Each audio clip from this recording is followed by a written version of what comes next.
चंदेरी दुनियातल्या माझ्या मित्रांनो, आज आपण क्लास 10 सीबीएसई मधला एक क्वेश्चन पाहूया. काय म्हणताय पहा, अल्फा अँड बीटा. ठीक आहे, alpha and beta are the zeros of quadratic polynomial.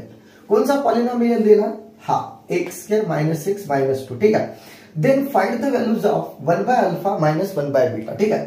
तर पहा, अल्फा अँड बीटा झिरोज आहे. झिरोज म्हणजे समजताय ना की अल्फा आणि बीटाची व्हॅल्यू जर याच्यात ठेवल्या तर आन्सर 0 देते. ठीक आहे, पटलं? एक परत क्लिअर.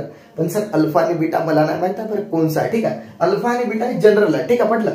तर एक गोष्ट लक्षात घ्या, का म्हणेल पहा की आपल्याला जो पहिलं दिला गिवन पॉलिनॉमियल इज. ठीक आहे, गिवन पॉलिनॉमियल इज कोणचा पॉलिनॉमियल आहे? ठीक आहे, क्वाड्रेटिक पॉलिनॉमियल किंवा पॉलिनॉमियल दिला डायरेक्ट लिहिलं तरी चालेल. कोणचा आहे? याले म्हणा की p of x = x² - x - 2. ठीक आहे, p of x कोण तर रिप्रेझेंट करतात पॉलिनॉमियल. ठीक आहे, तर याला हा जो पॉलिनॉमियल असते ना तो p of x = ax² + bx + c या फॉर्म मध्ये असते. तर याला थोडंसं कम्पेअर करता आपण. सुनो, कम्पेअर केल्यावर काय होत की येतं a फार होईल 1.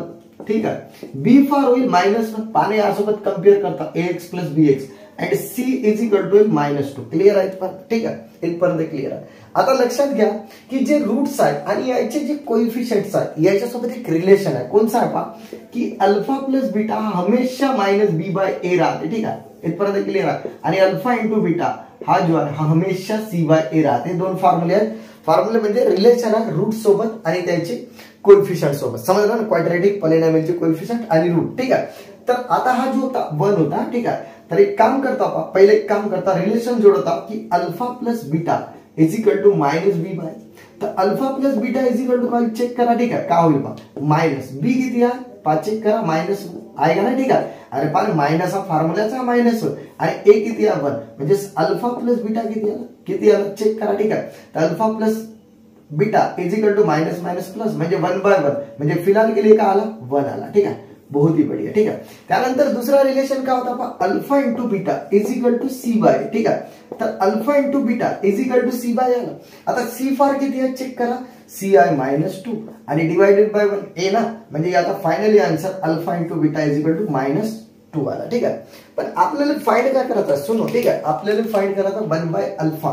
चेक करा, 1/अल्फा - 1/बीटा. बहुत ही बढ़िया. ठीक आहे, आता ऐका, तर एवढी गोष्ट तुम्हाला माहिती झाली. हा वाला पार्ट मिटवून टाकतो. ठीक आहे, इकडे या खूपच्या. ठीक आहे, ओके, बहुत ही बडी. आता ऐका, c = -2. सुन, नेक्स्ट पॉइंट काय पहा की 1/अल्फा ओके -1/बीटा काढायचा. तर फिलहाल के लिए पहा मी काय करता, याचा एलसीएम सेम करता म्हणजे काय, बीटा याच्यासोबत multiply cross multiply beta -1 * alpha आणि अल्फा * बीटा. ठीक आहे, इथपर्यंत क्लिअर. ओके, आता अल्फा * बीटा तर माहित आहे, पण बीटा - अल्फा माहित आहे नाही माहित आहे. ठीक आहे, तर एक काम करतो, फिलहाल के लिए मी काय करता पहा, काढणार हा याला सिम्प्लिफाय असं केलो. ठीक आहे, एक काम करतो, पहिले अल्फा लिहितो आणि -बीटा लिहिता. ठीक आहे, सुनो पहिली.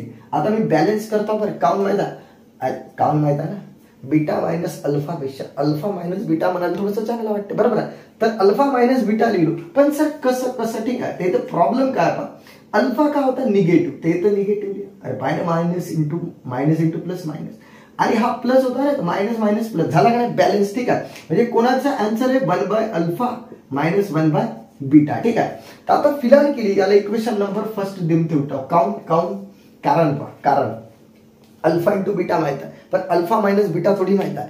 आता एक आयडिया आपल्याकडे माहित आहे, कोणची पहा की जर मला इकडे पहा अल्फा - बीटा काढायचं असेल तर सुनो, एक गोष्ट आपल्याला माहित आहे, या खूपच्यात लिहून ठेवता पहा. सुनो, एक फॉर्म्युला लिहिता पहा, ऐका की a - b² पहा, एक फॉर्म्युला. ओके, बॅलन्स करता a - b² असेल म्हणजे अल्फा - बीटा काढायचं असेल तर जो a + b आहे, चेक करा, a + b म्हणजे अल्फा + बीटा, याच्यातून -4 टाइम अल्फा म्हणजे a * b जर काढला तर हा फॉर्म्युला बॅलन्स होते. चेक करा. ठीक आहे, याले जर खोलल्या तर a² - 2ab + b² झाला बॅलन्स, आणि याले खोलल्या तर a² + 2ab + b² आणि -4ab आहे ना. तर एक काम करता पाहिजे आहे का की याच्यातून हा गेला तर -2ab म्हणजे दिस = दिस, म्हणजे सर हा वाला फॉर्म्युला आपल्याला कामी येतात. ठीक आहे, तर मग मी अल्फाच्या फॉर्म मध्ये लिहित आपण काय होईल पहा की अल्फा - बीटाच्या होल स्क्वेअर = अल्फा + बीटा च्या whole square -4 time alpha * beta, ठीक आहे, बाय धिस फॉर्म्युला, ठीक आहे. मग आता काय होईल, अल्फा प्लस बीटा माहित आहे, हो सर किती आहे चेक करा, 1, तर 1 चा स्क्वेअर, ठीक आहे, इथपर्यंत clear. -4 time alpha into beta माहित आहे, हो सर किती आहे, अल्फा इंटू बीटा -2, ठीक आहे, इथपर्यंत क्लिअर, -2. आता एक काम करता, 1 चा square one, minus minus plus 4 2 जा 8, अल्फा मायनस बीटाचा square is equal to alpha minus बीटाचा स्क्वेअर आला किती पहा 9, ठीक आहे. पण सर मला अल्फा मायनस बीटा पाहिजे, तर alpha minus beta is equal to काय, हा अंडर रूट मध्ये जाईल ना, अरे जाईल का नाही, तर टेकिंग स्क्वेअर रूट, ठीक आहे. तर मग अल्फा मायनस बीटा किती आला, +-3, अल्फा मायनस बीटा आला +-3. ओके, इथपर्यंत क्लिअर आहे. आता एक काम करतो, हा वाला पार्ट मी मिटवून घेतो. आता पुढची कहाणी आहे का, ठीक आहे. आपल्याला फाइंड का करायचं, 1 by alpha minus 1 by beta. तर एक काम करतो, फ्रॉम इक्वेशन 1 वरून, ठीक आहे, की 1 by alpha minus 1 by beta means काय होते पहा, मायनस अल्फा मायनस बीटा आणि divided by alpha into beta, हा फ्रॉम बनवेल. तर आता अल्फा मायनस बीटा जे व्हॅल्यू आहे ते भेटली आहे, किती आहे इथे ठेवा, +-3, आणि अल्फा इंटू बीटाची व्हॅल्यू काढलो तर अल्फा इंटू बीटा -2. एक काम करतो, इथे -2 ठेवली, बहुत ही बढिया, ठीक आहे. आता काय होईल पहा, सुनो, ठीक आहे, याच्या काय होईल पहा, ऐका, इकडे पहा मायनस प्लस, इकडे पहा आता मायनस प्लस, इथं पहा बरं मायनस प्लस -3 आणि डिवायडेड बाय -2, हा एक.